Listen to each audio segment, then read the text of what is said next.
حدیث نمبر 3111۔ حضرت موسیٰ بن سلمہ ازلی فرماتے ہیں، میں اور سنان بن سلمہ رضی اللہ تعالیٰ عنہ عمرہ کرنے گئے اور حضرت سنان اپنے ساتھ قربانی کا اونٹ بھی لے گئے جسے وہ ہانک رہے تھے۔ راستے میں اونٹ تھک کر ٹھہر گیا تو حضرت سنان پریشان ہو گئے کہ اگر یہ تھک کر ٹھہر گیا تو وہ اس کے ساتھ کیا کریں گے۔ انہوں نے سوچا کہ وہ شہر جا کر اس کے بارے میں مسئلہ معلوم کریں۔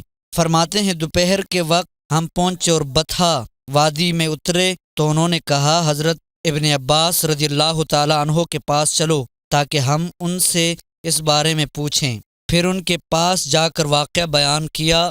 حضرت ابن عباس رضی اللہ تعالیٰ عنہ نے فرمایا، تم نے ایک جاننے والے سے سوال کیا ہے۔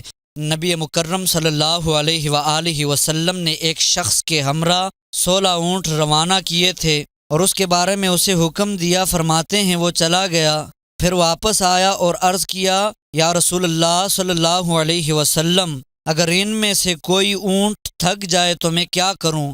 آپ نے فرمایا، اسے ذبح کر دو، پھر اس کے گلے میں پڑے ہوئے جوتے کو اس کے خون سے رنگ دو اور اس کی کوہان پر مارو اور اس میں سے تم نہ کھاؤ اور نہ تمہارا کوئی ساتھی کھائے۔ حدیث نمبر 3112۔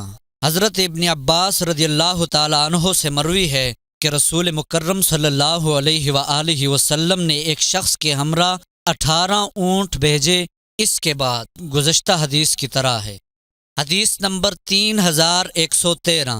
حضرت ابن عباس رضی اللہ تعالیٰ عنہ فرماتے ہیں، حضرت ابو قبیصہ رضی اللہ تعالیٰ عنہ نے ان سے بیان کیا کہ رسالت مآب صلی اللہ علیہ وآلہ وسلم ان کے ساتھ اونٹ بھیجتے، پھر فرماتے اگر ان میں سے کوئی تھک جائے اور تمہیں اس کی ہلاکت کا خوف ہو تو اس کو ذبح کر دو، پھر اس کے جوتے کو اس کے خون میں لت پت کر کے اس کی کوہان پر مارو اور اس میں سے تم نہ کھاؤ اور نہ تمہارا کوئی ساتھی کھائے۔